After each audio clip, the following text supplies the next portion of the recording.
Having a strong culture is so important when you have that legacy of brand. I'm not selling. I'm telling the truth, and I'm preaching through my voice saying, this is why we're great. Don't over push it. Don't do this. And then in time, people will see.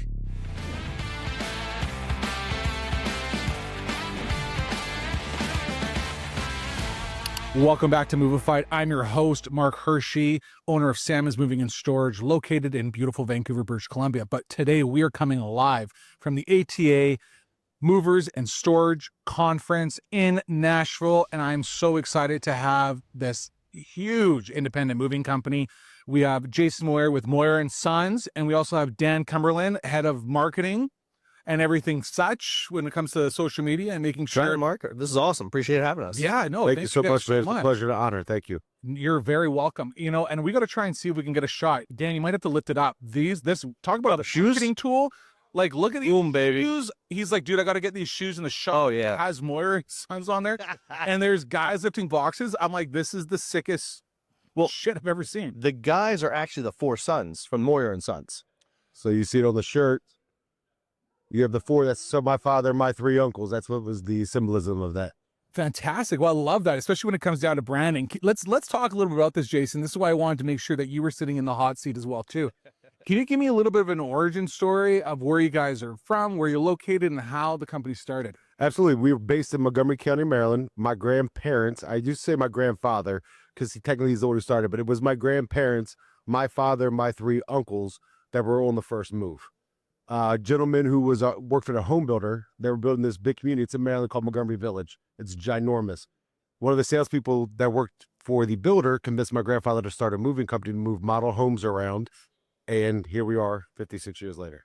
That's a very short word, isn't it? Yeah, 59. That is a short, that is a very short version.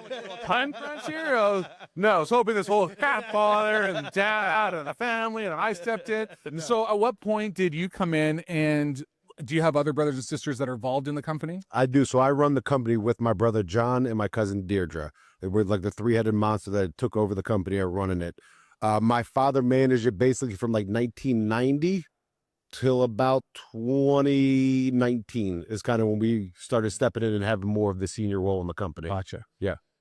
Now, we don't want to throw any shade at family members or anything else, but I've had it where I've had generational owners on the podcast, and some have said, you know what, like my grandfather it was fine, my father did a pretty good job, and then I stepped in with my brothers or sisters and we just took it to a whole different level.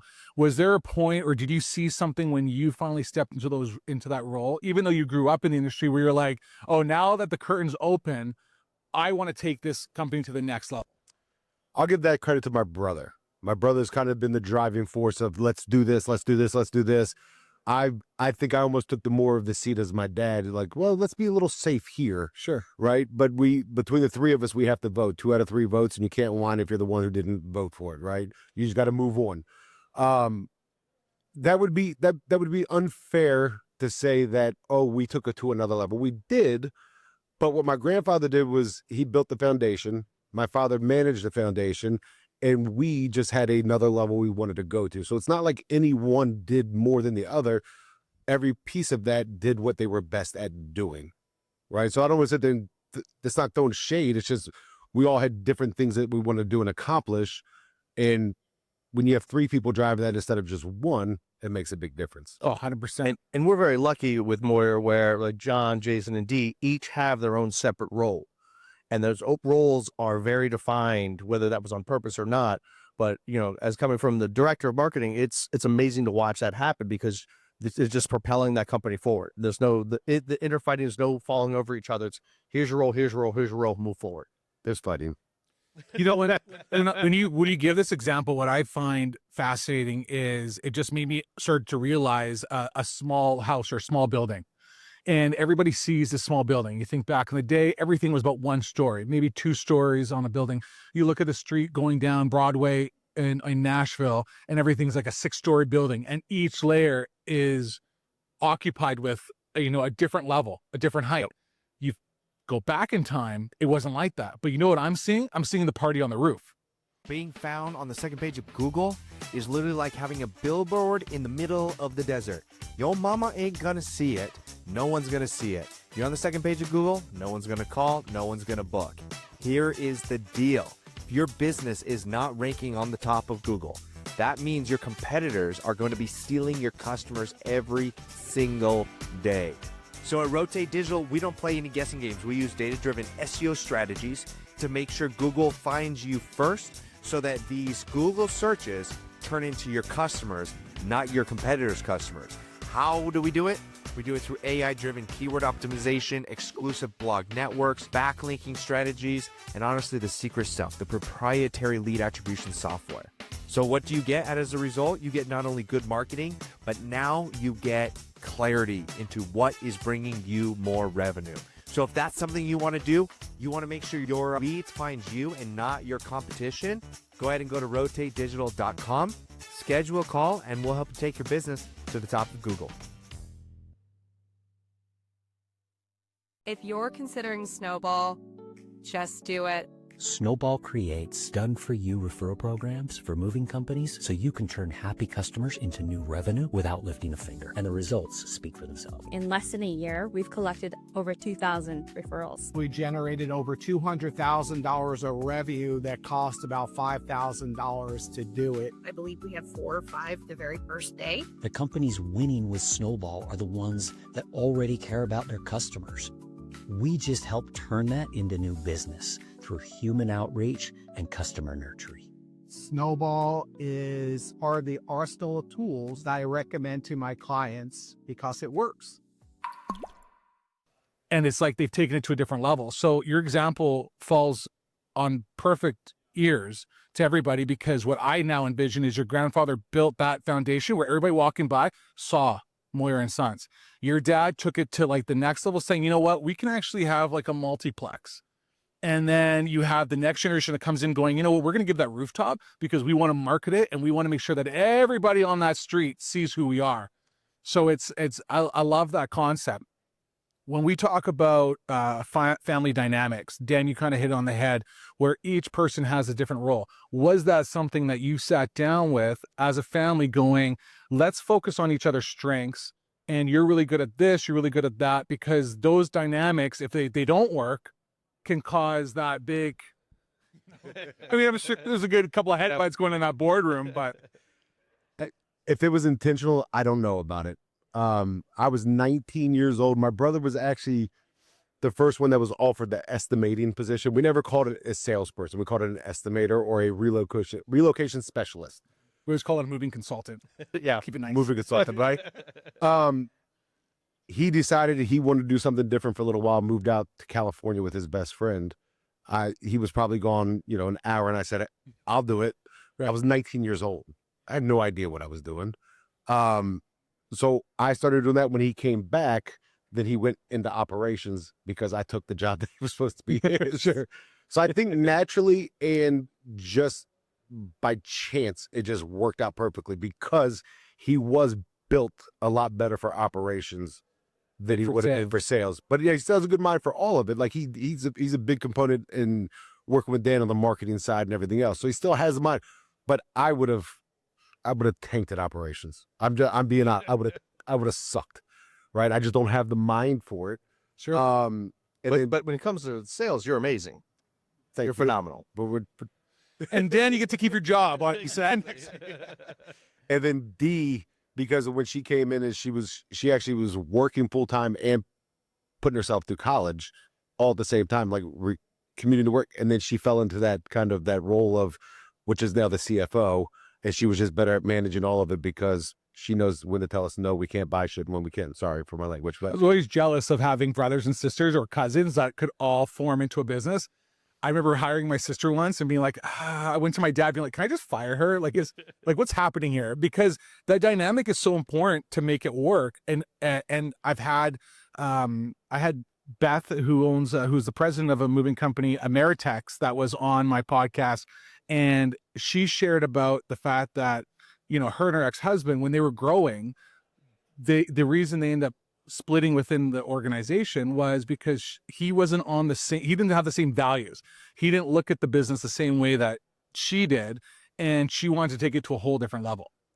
And so when I look at sometimes family dynamics, especially when it's generational, you go in there and you're like, well, you just sit in the big seat, right? Like, let everybody else. So here's the minions and let's do that. So, it's a huge shout out to your grandparents, your parents for instilling like those type of characteristics within you.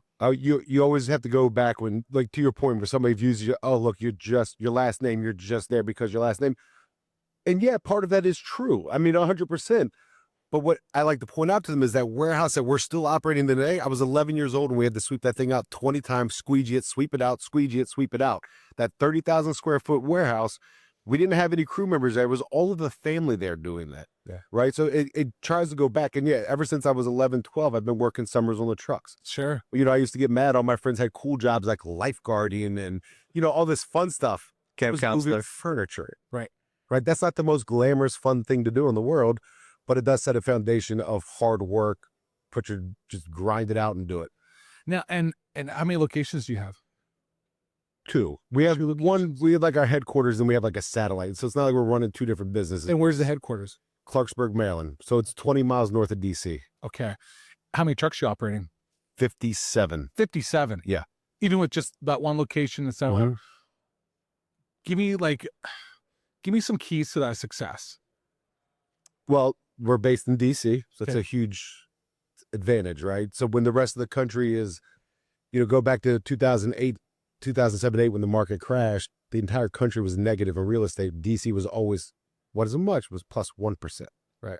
Right. So even though we took a big hit because we do a lot of GSA work, and at the same year we lost one of our GSA accounts, the economy crashed. We lost 60% of our business in 1 year. Wow. We panicked probably a little too much, ended up going to a van line for 5 years and then got back out. And then, but the keys is living up to the name, right? Well, look, going back to what I said about my grandfather, he started it by doing quality work, by being a trustworthy company, by, being that name that people could trust. That And- legacy. You guys have built a legacy. So, let's say we talk to realtors, sorry. He talks a lot of them. They're realtors, not realtors. Their whole business model is based off of their name. That is their brand. Well, what's my brand? It's my name on that truck. Sure. So I care just as much as they do that their client or whoever they're moving is taken care of. It's that simple. Now, Dan, has that made it easy being director of marketing where you hear the stories, right? Oh, I now work for this 100-year-old company. It's totally become stagnant, 50-year-old company, whichever way you look at it. Sure, they got the legacy, but they're really lacking on marketing. What were some of the areas that you found going into this role that you're like, okay, this is where we need to fix, and this is where we actually need to build up on? When I first got there, I sat down with Jason and John, and it was awesome and Dee, and we said, what is it that you guys want to accomplish? And the number one goal was to be seen again, get back out in the community, like give back, just kind of get that ball rolling. Our trucks have been around. I remember when I was a kid, when, back in the early 80s, seeing the big Moyer trucks go by, because I've known these guys for 30 years. And I wanted that feeling again. I wanted that feeling in the community where you see the truck, you get a feeling again. And that's what we were looking at. It was just taking it, getting ourselves back into those beautiful blue trucks, that blue feeling, that the community, and getting yourself re-entrenched in that. And that became it. And then building those relationships again with those realtors, with the community, with nonprofits, with everybody saying, hey, let's put this back together and build from this beautiful foundation, but let's build it even more, as you said, up to the skyscraper.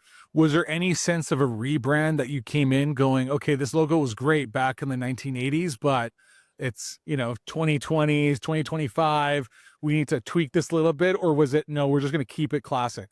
When I got there, we just left the van lines. So Which van line?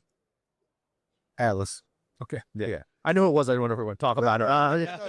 Atlas was fun. It wasn't Atlas. It's just the way we operate. Yeah. It wasn't. Yeah. It wasn't like, oh, screw them, they suck. It had nothing to do with that. They were a fine operation.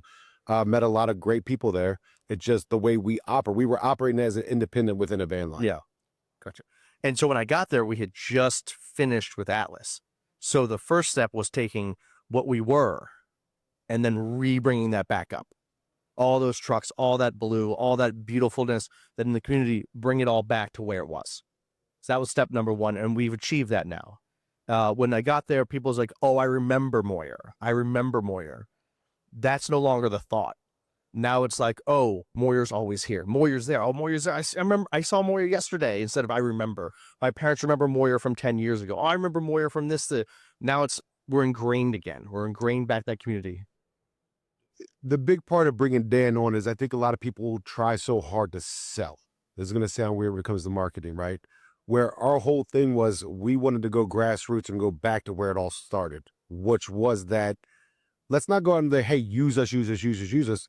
Just go out. Dan's primary focus for the first 2 or 3 years was not even selling us. It was just going out and building relationships. Just talking to people. Build that brand. Build the brand, build the relationship. Don't over push it. Don't do this. And then in time, people will see what we're doing and who we are, what we're about, instead of your little 10-second elevator speech that everybody has, which is useful in certain situations. But what we wanted to do is we wanted to build that brand within our community. And that was not just real estate, but it was also, then we started, how do we give back to the community, right? So it started being all these different things that we were focusing on instead of just saying, hey, use us, use us, use us, use us. What was some of the key giving back to the community marketing tactics that you guys did? Are you a mover looking to make an impact? Discover Moving Letters AI and join the ML Plus Club today. Elevate your customer engagement with the personal touch of handwritten letters. If you want to take your company to that next level, it's the only way to subscribe. If you're doing anything but Moving Letters AI, you need to get on it. So it's going to take your business to that next level. You're going to see an increase in that revenue. Let's go. I highly recommend using this company. They're amazing to work with. They even send you an email on how much work they're producing for you. Don't miss out.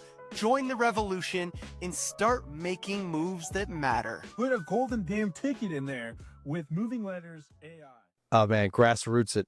So one of the things we did is I put my beard up, and if we raised $5,000 for a homeless community thing, I was gonna shave my beard, and we got it. We raised $5,000. I had to shave my beard on Facebook. My kids were scared because they'd never seen their daddy without a beard. But that was a great thing where like a face is involved, a name's involved, and people got really, they loved it. And then later, scared all the time. I mean, everyone's scared. I keep the beard so I look my age. Right. When I take the beard off, I look like a baby. It's horrible. 40 to 50. Yeah, exactly. It was horrible. It was horrible. Then Jason, John, and I, again, for about a year later, we did another thing where we're giving back to one of our charity partners, and we did a death nut challenge where we had to eat these little death nuts on a Facebook Live, and it was just awful. But you're sitting there having death nut. It's. Do you know the hot chip that people would eat that has like the hot Pacquiao? Yeah. So you go with the death nuts. You have like I think it was like 7 different nuts. Yeah. Each one got hotter and hotter and hotter and hotter. Worst thing I've ever done. It was horrible. Were you both doing it? Oh, and John too. Yeah, all three of us. It was terrible. No. It was horrifying. But again, we were raising money, giving back to the community, but being seen. Right. And doing things that the death nut cost us, I don't know, $15 to go purchase. Sure. The shaving the beard, I just had to do it with my normal clippers. So it wasn't like there was a lot of cost involved.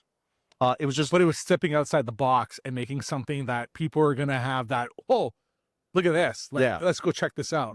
And during COVID, we do ridiculous things. Like I did a hot wing challenge. I built a bad looking bookshelf versus one of our friends who are contractors. So he built a better bookshelf than I could have in the less time that it took me to build the target bookshelf. So, but just for fun, it would also reach out to the community and reach out to other businesses so they would promote us as we were promoting them.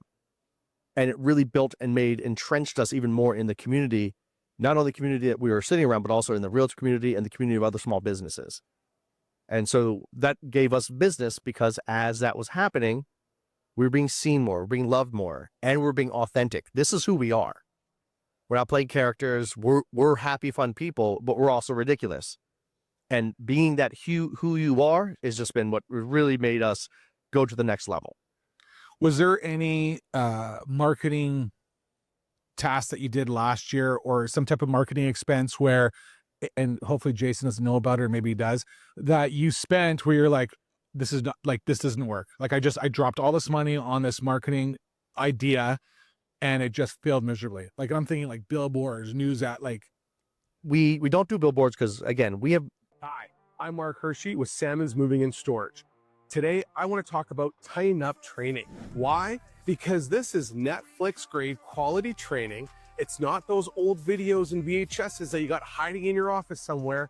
It's online, it's easy to use, they're short videos, but they get to the point. My new employees, these guys run through these training programs, there's tests at the end, and they're coming out going, oh, I'm ready to rock. So if you haven't checked out Tighten Up training yet, get a demo done. Get on board. Guess what else is there? Online portals for my sales staff. Can you believe it? These guys can learn how to overcome objections and book more leads today. So what are you waiting for?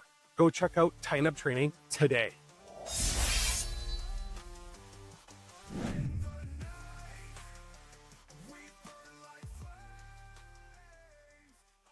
We recently hired Ready Rolls to help us with hiring some offshore help, some VAs, and they've done an amazing job. They found the perfect candidate for our company. Not only that, they helped answer the questions that we had about the process. Initially, hiring a VA can be a bit intimidating, but they answered all the questions. It's been an amazing experience. Our VA has been a huge part of our success thus far. We're actually in the process of hiring a few more right now. Definitely see them doing a key part of our growth and reaching our goals in 2025. And the game changer for our company, I'm confident to be a game changer. Visit ReadyRolls.com. There is now a better way to scale.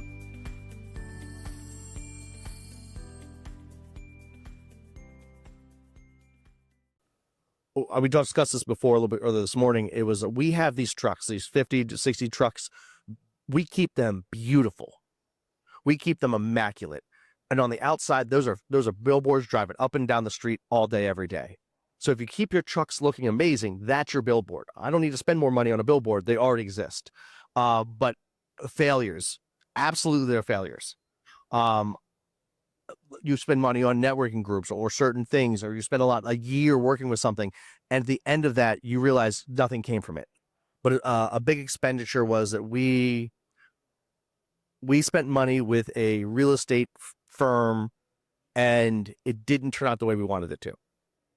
And that was a good chunk of money. But we all talked about it. We figured it out, and it was disappointing, but we took a chance. Now, come a year later, that chance has turned around, and that company came back to us and said, we made a mistake. We want to make it up. And now, because we were patient, we kept that relationship going. Now they're giving us even more value that we lost. Do you do a lot of pay-per-clicks, or do you do a lot of, what kind of marketing? Here's the thing, is we're almost in our infancy in marketing, right? Outside of the grassroots stuff. So I'm actually curious, what do you, because before Dan, before 6 years ago, there was zero marketing. Well, it was all word of mouth. This is where I always found it interesting to even be sitting on that marketing panel this morning, because I acquired a moving company that's been around coming on 113 years. We're one of the oldest moving companies in British Columbia on the west coast of Canada. So up until I took over 6 years ago, their marketing budget, for, a close to $10 million company was next to zero. Yeah. Because when I walked in there, they were always like, no, just people know our names. Everybody just sees our trucks, they see our brand. And that's how we built the establishments with the universities and the film industry and everything else. And I'm like, we need to do more. Exactly. Backgrounds marketing. We need to do this. And every year I always would have our management meetings being like, Mark, you need to stop spending. And I'm like, no, but we need to do this. We need to do this. Yeah. We need to do that. So, I've opened that mentality in our group to go, that's fine. And that works. And that's why I asked you about rebranding, or what does that look like for Moyer & Sons? Because I feel like there comes a time where you will become stagnant by just relying on the referrals. Because what I found is that that's fine that the grandparents use salmons. That's fine that the parents use salmons. But the kids that are coming in, they're looking for the piece of cake movers. They're looking for that trendy new age look. So if we're not ahead of the game, if we're not making sure that we're on top of Google and making ourselves known within the community, doing grassroots marketing, we rebranded our boxes. We made the boxes look a little bit cooler for our clients. We made sure that when I am going out networking, I'm trying to do wild and crazy stuff to make sure that that relationship is built, but people know, hey, we're still here, we're in business, We're still offering the same, milkman mentality service, but like and it's also a good reminder to our customers and clients that, the shiny object of that newer fancy bright pink truck or whatever they're doing for decaling and logoing and coming up with some real cool thing to write on their trucks means nothing if the back of the truck looks like shit, if their guys look like shit when they're showing up there, right? So it's one of those things about, having a strong culture is so important when you have that legacy of brand, and then you market it, like push it out there and make sure that everybody knows. I can't do my job if the operations doesn't do their job, if our sales team doesn't do their job, and our amazing movers and drivers don't do their job. I don't have a job if they aren't excellent, and they are. If Jason, John, and Dee aren't excellent, I can't do this, because you're right. You can't sit there. For you, buddy. Yes. It's all about him. Yeah, I know. So sorry. I can't do my job if I can't stand on top and say, we are the best. I fully, truly believe that we're the best in our city, in our county, in our state, and damn it, we're the best in the country. And I fully believe that. And I always tell that people, we're the best mover in the country. I'm also biased, but we're the best mover in the country. And because of that, because of how excellent I feel we are, I'm not selling. I'm telling the truth, and I'm preaching through my voice, saying, this is why we're great. And I know that sounds really cocky. I'm sorry, Jason, but that's how I feel. And I tell people that. And that's what you should feel. That's a great to have in how that goes. Yes, you've clearly then built that culture so strong where your employees feel it. Yeah. And they embody it. It's a compliment, right? It's the same as when somebody asked about multi-generational family, right? Within the family. I think the biggest compliment for us is we have drivers whose sons are now drivers, right? So even within that too. Yeah. So even within the company, like it meant something enough for these guys that want to stay and actually work with us too, which is awesome. At one point we had a whole family. I think we still have a whole family. I think we do. Yeah. Right. That works. I mean, that's to me the biggest compliment, because they're the men and women that are keeping our names great, right? We can have ideas in our head all day, but it's the men and women in the boots on the ground that are killing it out there. For sure. And that's more important, I think, than just having the third generations of Moyers, is saying somebody whose name isn't Moyer is sitting there and their family generationally has had their entire lives through Moyer. Right. How amazing is that? That's phenomenal. That is phenomenal. And I tell people that, like, that's part of like my pitch to people, like that's important to us, to take care of everybody. Yeah, but that's why I asked, because like the marketing piece of it, when, I have all these people around me, like we do the normal stuff, right? You have to be one of the 50 flyers on the kitchen table. You have to do the Facebooks, sure, like all that stuff. But, still the majority of this day is referrals and word of mouth, right? Which is, you can't beat that. You can't beat that. But if you don't grassroots market, if you don't get out there, don't work in the community, there is no word of mouth. That word of mouth disappears quickly. Right. Yeah. And even if you're a 50-something-year-old company, if you're not out there and you become stagnant, the moment you're stagnant, you're starting to fall. It's already happening. And now you have to build it right back up. And how do you do that? And the answer is by getting out there. And you said it earlier, it was like, somebody in your company's got to talk. You got to get a video. You've got to do something. The opportunities are out there. Take them and grab a hold of them and get on that camera. And I can tell you, I hate my face on camera. This is a face for radio, but darn it, I'm out there doing it every day because it's worth it. How do you feel? How do you think the rest of us feel?